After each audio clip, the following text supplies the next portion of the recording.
Kita pernah mendengar peribahasa yang mengatakan, ibarat makan buah si malakama.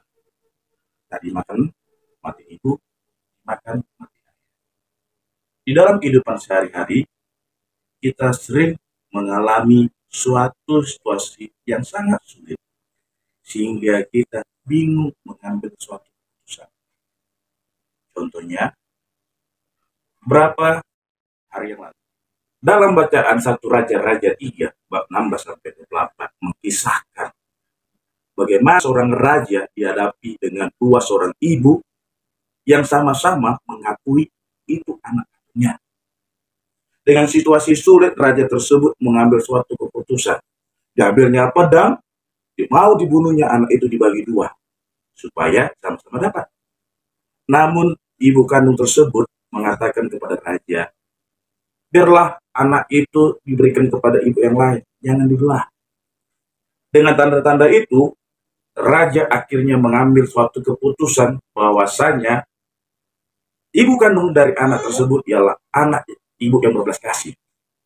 Disitulah orang Israel kagum melihat hikmat yang berasal dari Allah yang turun pada tersebut.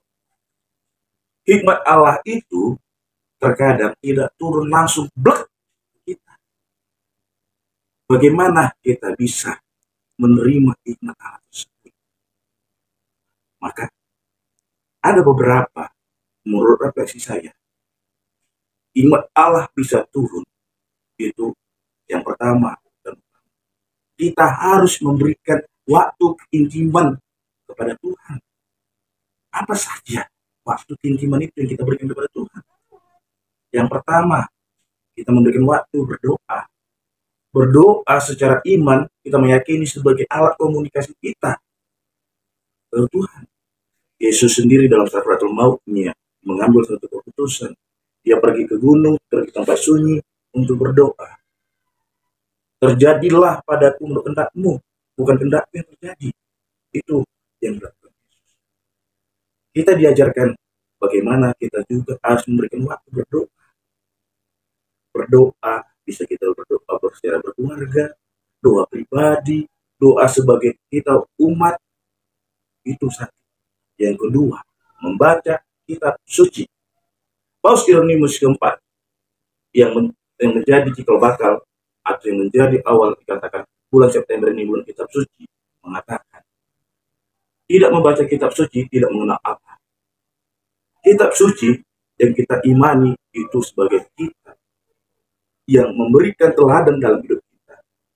Banyak ayat-ayat yang bisa kita imani dalam hidup kita.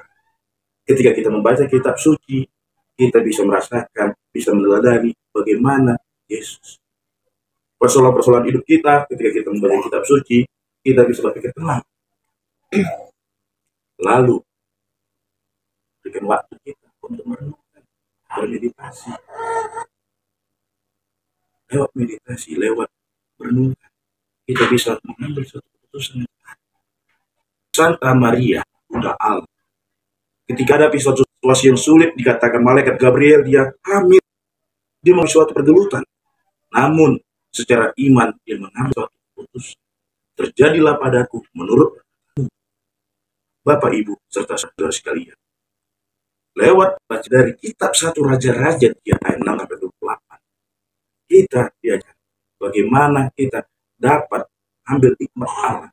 Sehingga di dalam kehidupan kita sehari-hari, kita dapat mengambil suatu keputusan yang tepat. Keputusan itu memang pro dan kontra.